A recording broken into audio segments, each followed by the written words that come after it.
فرزند زہرا یہ حالات برے ہیں۔ کاشانہ بصیرت ایک ایسا مکمل یوٹیوب چینل جس پر محروم بصارت کے لیے بالخصوص اور تمام افراد کے لیے بالعموم سینکڑوں کی تعداد میں اسلامی کتب دستیاب ہیں۔ لہذا گزارش ہے کہ آپ اپنی ذمہ داری نبھاتے ہوئے کاشانہ بصیرت کو سبسکرائب کرنے کے ساتھ ساتھ بیل آئیکن کو پریس کیجئے تاکہ آپ علم کے حصول کے ساتھ ساتھ مذہب اہل بیت کی اشاعت میں بھی اہم کردار ادا کرتے رہیں۔ کاشانہ بصیرت۔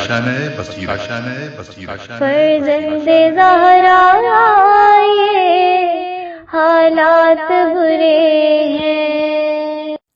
بسم اللہ الرحمن الرحیم۔ السلام علیکم سامعین۔ امام موسیٰ کاظم علیہ السلام کے بارے میں مامون رشید کا نظریہ، یہ ہے ہیڈنگ جس کو ہم پڑھنے جا رہے ہیں اس نشست میں، جو کہ ریڈنگ کا پارٹ نمبر 8 ہے۔ اور جیسا کہ آپ سب جانتے ہیں، ہم کتاب پڑھ رہے ہیں الدمۃ الثاقبہ، جلد سوم، اور ہم امام موسیٰ کاظم علیہ السلام کے حوالے سے بہت کچھ جان رہے ہیں کاشانہ بصیرت کے یوٹیوب چینل پر۔ آئیے اس عنوان کے تحت ریڈنگ کا آغاز کرتے ہیں۔ لکھا ہے مرحوم صدوق رضی اللہ نے عیون الاخبار میں سفیان بن نزار نون زال الف رے نہیں بلکہ یہ زے ہے نزاز کے حوالے سے نقل کیا ہے کہ وہ کہتا ہے کہ میں ایک دن مامون کے سرہانے کھڑا تھا۔ اس نے لوگوں سے پوچھا کہ کیا تم لوگ جانتے ہو مجھے تشیع کی تعلیم کس نے دی؟ تو سب نے کہا بخدا ہم کو معلوم نہیں۔ مامون نے کہا کہ ہارون رشید سے لوگوں نے پوچھا۔ دوبارہ پڑھتے ہیں کہ سب نے کہا بخدا ہم کو معلوم نہیں۔ تو لکھا ہے مامون نے کہا ہارون رشید سے لوگوں نے پوچھا آخر یہ کیسے ممکن ہے، کیونکہ ہارون تو اہل بیت کو قتل کرتا تھا۔ تو مامون نے کہا کہ وہ تو ملک کی وجہ سے ایسے کرتے تھے، کیونکہ ملک عقیم عین قاف یہ میم ہوتا ہے۔ واقعہ یہ ہے کہ ایک مرتبہ ہارون کے ساتھ میں نے بھی حج کیا۔ جب ہم لوگ مدینہ پہنچے تو ہارون نے کہا کہ مکہ مدینے کا رہنے والا ہو یا کہیں اور کا مہاجر ہو یا انصار بنی ہاشم سے ہو یا کسی اور قبیلے سے، جب تک اپنا نسب نہ بیان کرے میرے پاس نہ آنے پائے۔ چنانچہ جو بھی آتا تھا وہ اپنا نسب بیان کرتا تھا، اور ہارون اس کو اس کی شرافت اور باپ دادے کی ہجرت کی وجہ سے کسی کو 5000 دینار اور کسی کو کم دینار دیتا تھا، مگر 200 دینار سے کم کسی کو نہیں دیے۔ ایک دن میں بھی کھڑا تھا کہ فضل بن ربی نے آ کر کہا کہ اے امیر، ایک آدمی دروازے پر کھڑا ہے اور آنے کی اجازت چاہتا ہے۔ وہ کہتا ہے کہ میں موسیٰ بن جعفر علیہ السلام ہوں۔ یہ سن کر ہارون نے ہماری طرف دیکھا، اور میں اور امین اور موتمن میم واو تے میم نون موتمن ہارون کے سرہانے کھڑے تھے، اور کہا کہ آنے دو، اور جب تک وہ میرے فرش تک نہ پہنچے ان کو سواری سے پیدل نہ ہونے دینا۔ پھر میں نے دیکھا کہ ایک آدمی جس کی پیشانی پر سجدوں کے نشان تھے کثرت عبادت سے لاغر ہو گیا تھا، مثل پرانی مشق کے۔ ناک اور پیشانی پر سجدے کا اثر نمایاں تھا۔ وہ آیا۔ جب اس نے ہارون رشید کو دیکھا تو اپنے گدھے سے اترنا چاہا۔ ہارون نے کہا نہیں نہیں، خدا کی قسم میرے پاس تک سوار ہو کر آئیے۔ چنانچہ وہ دربانوں نے اترنے نہیں دیا۔ جب وہ بزرگوار ہارون کے فرش تک پہنچے، ہارون نے اٹھ کر ان کا استقبال کیا اور آخر تک لائے۔ ہارون نے ان کے چہرے اور آنکھوں کا بوسہ دیا، ان کا ہاتھ پکڑ کر صدر مجلس تک لائے اور اپنے پہلو میں بٹھایا، اور متوجہ ہو کر ہارون ان سے باتیں کرنے لگا۔ مزاج پرسی کے بعد پوچھا ابو الحسن، آپ کے اہل و عیال کتنے ہیں؟ فرمایا 500 سے زیادہ۔ تو ہارون نے کہا سب آپ کی اولاد ہیں؟ فرمایا نہیں، زیادہ تر تو غلام اور کنیزیں ہیں، 40 سے کم اولاد ہیں، ان میں اتنے لڑکے اور اتنی لڑکیاں ہیں۔ ہارون نے کہا لڑکیوں کی شادی ان کے ہمسروں اور کفوں کے ساتھ کیوں نہیں کر دیتے؟ فرمایا مالی حالت کمزور ہے۔ پھر ہارون نے پوچھا زمین کا کیا حال ہے؟ فرمایا کبھی تو اس سے نفع ہوتا ہے اور کبھی نقصان۔ ہارون نے پوچھا کیا آپ مقروض ہیں؟ فرمایا ہاں، پوچھا کتنا قرض ہے؟ فرمایا تقریباً 10,000 دینار۔ اس وقت ہارون نے کہا کہ اے ابن میں آپ کو اتنا مال دوں گا کہ جس سے آپ بچوں کی شادیاں کر سکیں اور قرض بھی ادا کر سکیں اور زمین بھی آباد کر سکیں۔ اس پر امام نے فرمایا آپ ایسا کر کے صلہ رحمی کریں گے۔ آپ کی اس حسن نیت پر خدا کا شکر گزار ہوں۔ واقعاً رحم مؤثر ہے، خون کا اثر ہوتا ہے اور نسب بھی ایک ہی ہے۔ عباس حضرت رسول خدا صلی اللہ علیہ وآلہ وسلم کے چچا ہی تھے۔ رسول خدا صلی اللہ علیہ وآلہ وسلم کے باپ کے بھائی تھے۔ علی علیہ السلام کے چچا اور ابو طالب کے بھائی تھے۔ ہارون نے کہا خدا کی عزت و جلالت کی قسم میں ضرور ایسا کروں گا۔ امام نے فرمایا اے امیر، خدا نے حاکموں پر واجب قرار دیا ہے کہ فقراء کو کھانا، ننگوں کو لباس، مقروض کا قرض ادا کریں۔ آپ تو اس سے زیادہ اہل ہیں۔ ہارون نے کہا اے ابو الحسن، میں ایسا ضرور کروں گا۔ پھر جب امام رخصت ہونے لگے تو ہارون احتراماً کھڑے ہو گئے اور آپ کی آنکھوں کا بوسہ دیا۔ پھر ہماری طرف متوجہ ہو کر کہا اے عبداللہ، اے محمد، اے ابراہیم، اپنے آقا و چچا کے ساتھ جاؤ، پکڑ کر ان کو سوار کراؤ اور گھر تک پہنچا کے آؤ۔ راستے میں ابو الحسن موسیٰ بن جعفر نے آہستہ سے مجھ سے فرمایا کہ جب حکومت تمہارے پاس آئے تو میرے بیٹے کے ساتھ اچھا سلوک اور احسان کرنا، اور مجھے خلافت کی بشارت دی۔ جب ہم پہنچا کر واپس لوٹے تو چونکہ اپنے باپ کی خلافت میں سب سے زیادہ میں ہی بے باک تھا، اس لیے میں نے پوچھا کہ یہ کون آدمی تھے جس کا آپ نے اتنا زیادہ احترام کیا، ہم کو ساتھ جانے کا حکم بھی دیا؟ اور میں نے یہ سب اس وقت پوچھا جب تنہا تھے۔ تو ہارون نے کہا کہ میں تو بظاہر امام جماعت ہوں، امام مخلوق پر حجت خدا ہیں۔ کیا کہا آپ نے؟ والد نے کہا بخدا میں نہیں، موسیٰ بن جعفر علیہ السلام واقعی امام ہیں اور مجھ سے کیا ساری مخلوق سے افضل اور اس مقام کے زیادہ مستحق ہیں کہ رسول خدا صلی اللہ علیہ وآلہ وسلم کے نائب بنے۔ مگر ملک عقیم، عین قاف یہ میم، ملک عقیم ہوتا ہے، اس لیے ایسا ہے اگر تم بھی مجھ سے اس مقام میں نزا کرو، نون زے الف عین کرو تو تم کو قتل کر دوں گا۔ نیکسٹ پیراگراف میں ہے کہ اس کے بعد جب مدینے سے مکہ گیا تو امام کو 200 دینار کی تھیلی دی۔ پھر فضل بن ربی کی طرف ہارون متوجہ ہوا اور کہا کہ تم موسیٰ بن جعفر علیہ السلام کی طرف جاؤ اور ان سے کہو کہ امیر کہتا ہے کہ ہم تنگی میں ہیں، ہم پر احسان کریں۔ فضل کہتا ہے کہ میں ہارون کے سامنے کھڑا ہو گیا اور کہا کہ اے امیر، تم مہاجرین و انصار اور دیگر قریش و بنی ہاشم کو 5,000 دینار دیتے ہو، جبکہ اس کا حسب و نسب نہیں جانتے، اور امام موسیٰ بن جعفر علیہ السلام کہ جن کی اس قدر عظمت و جلالت ہے 200 دینار دیے ہیں۔ جو لوگوں میں سے پست ہو، تم نے اس کو آج تک اتنے کم نہیں دیے۔ تو ہارون نے کہا خاموش ہو جا۔ گالی دی اور کہا کہ اگر میں ان کو اس سے زیادہ دوں گا تو کل وہ 1,00,000 شیعہ سے مجھے مروا دیں گے۔ ان کا اور ان کے اہل بیت کا فقر و فاقہ ہے کہ جس کی وجہ سے میں اور تم سالم ہیں۔ ان کے ہاتھوں اور آنکھوں کی کشادگی سے جب اس کی طرف دیکھا تو غصے میں تھا۔ ایک آدمی ہارون کے سامنے کھڑا ہو گیا اور کہا کہ اے امیر، میں مدینے میں جب سے آیا میرے اہل و عیال مجھ سے خرچ مانگتے ہیں۔ اگر مدینے سے نکل جاؤں تو میرے پاس کچھ نہیں کہ ان پر خرچ کروں۔ آپ احسان فرمائیں مجھ پر اور میرے اہل و عیال پر۔ ہارون نے 10,000 دینار دینے کا حکم دیا اور پھر اس نے کہا کہ اے امیر، میں اپنی بیٹی کی شادی کرنے کا ارادہ رکھتا ہوں اور اس کے جہیز کا نیاز مند ہوں۔ پھر حکم دیا کہ 10,000 اور دیے جائیں، اور پھر اس نے کہا کہ سال بھر کا غلہ ضرورت ہے تو 10,000 مزید دینے کا حکم دیا۔ یہ آدمی جلدی سے لے کر امام موسیٰ بن جعفر علیہ السلام کے پاس پہنچا اور کہا مولا، میں نے اس ملعون کے سامنے کھڑے ہو کر یہ کام کیا اور آپ کے لیے یہ ہیلہ کیا ہے کہ اس سے 30,000 دینار اور یہ غلہ لیا ہے۔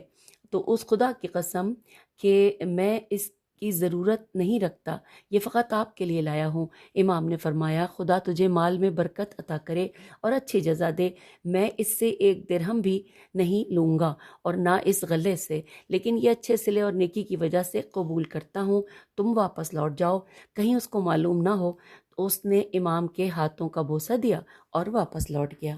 نیکسٹ پیراگراف میں ہے کہ علی بن ابراہیم بن ہاشم اپنے باپ سے وہ ریان بن شبیب سے نقل کرتے ہیں کہ ریان کہتا ہے کہ میں نے مامون رشید سے سنا کہ ہارون ہمیشہ اہل بیت سے محبت کرتا تھا، لیکن ان سے بغض کا ایک دن اظہار کیا کہ جب ہارون رشید حج پر گیا، میں اور محمد اور قاسم اس کے ساتھ تھے۔ جب مدینہ پہنچا سب لوگ اجازت لے کر اس کے پاس آئے، سب سے آخر میں امام موسیٰ کاظم علیہ السلام تشریف لائے۔ جب ہارون کی امام پر نظر پڑی، احترام کے لیے اٹھا، آنکھوں سے تعظیم کی اور گلے سے لگا لیا، یہاں تک کہ اپنے گھر لے گیا اور امام سے پوچھا کیفا عیال کا، کیفا عیال ابی کا، آپ کے اہل و عیال اور آپ کے باپ کے اہل و عیال کیسے ہیں؟ امام نے فرمایا ٹھیک ہیں۔ امام کھڑے تھے کہ ہارون رشید نے بیٹھنے کو کہا اور قسم دی تو امام بیٹھ گئے۔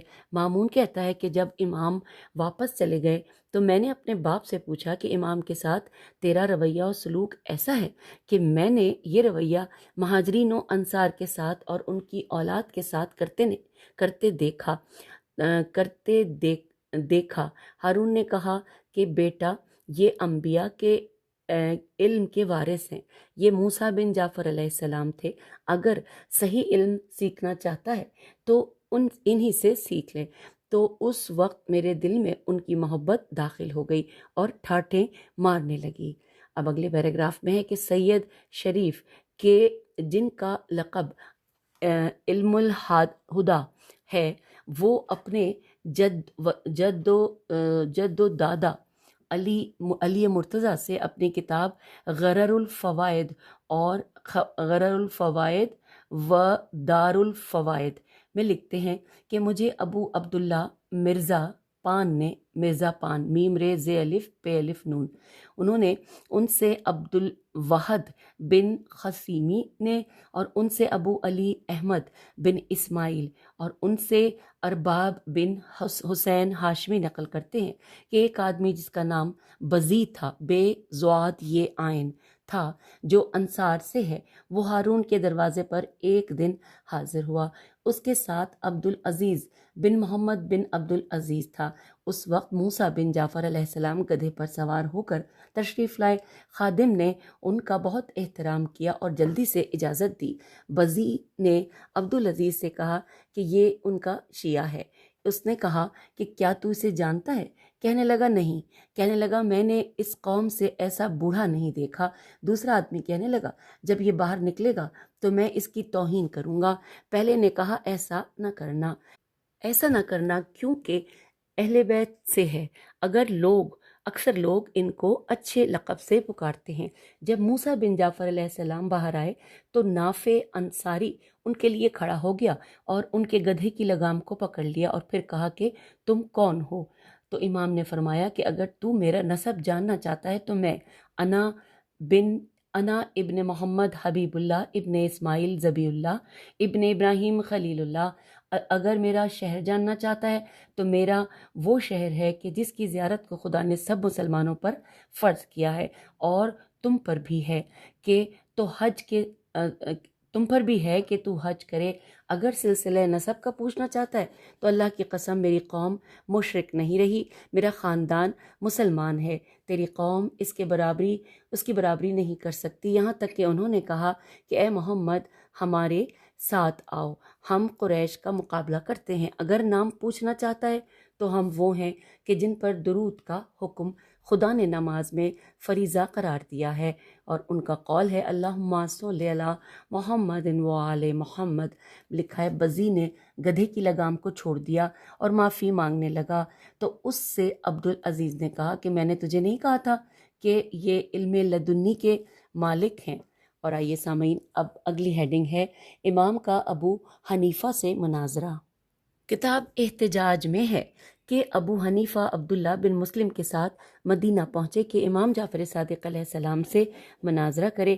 جب امام کے گھر گئے تو دیکھا شیعوں کی ایک جماعت امام کا انتظار کر رہی ہے۔ اتنے میں دیکھا کہ ایک بچہ آ رہا ہے۔ ابو حنیفہ نے آگے بڑھ کر کہا کہ مسافر کہاں پر پخانہ کرے۔ یہ بچہ سن کر متوجہ ہوا اور کہا ذرا ٹھہرو، اور پھر ادب سے بیٹھ کر دیوار پر ٹیک لگا کر کہنے لگا کہ نہروں کے کنارے، پھلوں کے گرنے کی جگہ، مساجد کے صحن، راستوں سے پرہیز کر کے دیوار کے پیچھے چھپ کر بیٹھے، نہ پشت بقبلہ ہو نہ رو بقبلہ، اس کے بعد جہاں چاہے بیٹھ کر پخانہ کرے۔ اگلے پیراگراف میں ہے کہ امام نے حرام اور مکروہ جگہوں کی تفصیل بتا دی۔ یہ سن کر مبہوت ہو گیا، کیونکہ وہ سوچ بھی نہیں سکتا تھا کہ ایک بچہ اتنا بڑا عالم ہو سکتا ہے۔ جب ذرا تحیر دور ہوا تو پوچھا کہ آپ کا نام کیا ہے؟ بچے نے کہا موسیٰ بن جعفر علیہ السلام، ابن محمد بن علی بن حسین بن علی بن ابی طالب۔ جب ابو حنیفہ کو یہ معلوم ہوا کہ شجرہ نبوت کی ایک شاخ ہیں، تب مطمئن ہوئے اور امام صادق علیہ السلام سے پوچھنے کے لیے جو سوال آئے تھے اس کو امام موسیٰ کاظم علیہ السلام سے اس طرح پوچھا کہ صاحب زادے معصیت کرنے والا کون ہے، تو خدا یا بندہ؟ تو امام نے فوراً فرمایا اس کی 3 صورتیں ہیں، یا تو گناہ خدا کی طرف سے ہوتا ہے اور بندے کو اس میں ذرہ برابر دخل نہیں ہوتا، تو پھر خدا کو یہ حق نہیں ہے کہ جو کام بندے نے نہیں کیا اس پر عذاب کرے، اور یا پھر معصیت خدا اور بندہ دونوں کی طرف سے ہے، تو ظاہر ہے کہ خدا قوی ہے اور طاقتور شریک کے لیے یہ جائز نہیں ہے کہ جن گناہ کو مل کر دونوں نے کیا ہو اس کا عذاب کمزور ہی کو ملے اور طاقتور بچ جائے، اور یا پھر گناہ بندے کی طرف سے ہوتا ہے، خدا کا اس میں کوئی دخل نہیں ہے۔ پھر لکھا ہے تو پھر خدا کو اختیار ہے چاہے معاف کر دے یا عذاب کرے۔ یہ استدلال عدلہ الف دال لام ہے، عدلہ عملیہ کی روح سے اس قدر مضبوط و محکم ہے کہ جس میں کسی اور چیز کی گنجائش نہیں ہے۔ ابو حنیفہ یہ جواب سن کر مبہوت ہو گئے اور جتنا سنا اس نے کہا مجھے اسی بچے نے بے پرواہ کر دیا کہ اب امام جعفر صادق علیہ السلام کی ملاقات کروں۔ پھر علمی طبقے میں یہ خبر عام ہوئی کہ امام نے جواب دیا۔ ابو حنیفہ عاجز رہ گئے۔ اب یہاں پر شاعر کی کچھ اشعار لکھے ہیں، آئیے اس کو تو ہم پڑھ نہیں سکتے، عربی میں ہے، زیر زبر پیش بھی نہیں ہے، اور میرے خیال ہے اس کا ترجمہ بھی نہیں لکھا، کیونکہ اگلے پیراگراف میں لکھا ہے کہ کتاب بہار میں کتاب اختصاص مفید سے منقول ہے کہ ولید احمد بن ادریس سے، وہ محمد بن احمد سے، وہ محمد بن اسماعیل علوی سے، اور وہ محمد بن زبرکان و امغانی سے نقل کرتے ہیں کہ حضرت امام موسیٰ کاظم علیہ السلام فرماتے ہیں کہ جب ہارون رشید نے مجھے بلایا اور میں نے اسے سلام کیا تو اس کا جواب نہیں دیا، اور میری طرف غصے ہو کر خط دے کر اس کو کہا کہ اس کو پڑھو کہ اس میں مجھ سے برات کا ذکر ہے۔ تو امام نے خط دیکھ کر فرمایا کہ اس میں پورے جہان سے جو شیعہ ٹیکس بھیجتے ہیں اس کا ذکر کر دیا ہے۔ وہ کہنے لگا کہ آپ کی امامت کے قائل ہیں، وہ گمان کرتے ہیں کہ آپ زمین پر رسول کے وارث ہیں، وہ آپ کو خمس و زکوٰۃ دیتے ہیں، جبکہ میرے پاس عشر تک نہیں بھیجتے، آپ کی نیابت میں جمع کرتے ہیں، آپ کے حکم سے جہاد کرتے ہیں اور آپ کی خدمت میں مال غنیمت لاتے ہیں، تمام اماموں کو مخلوق پر فضیلت دیتے ہیں، ان کی اطاعت کو خدا کی اطاعت سمجھتے ہیں، جو رسول کی اطاعت میں نہیں وہ کافر ہے،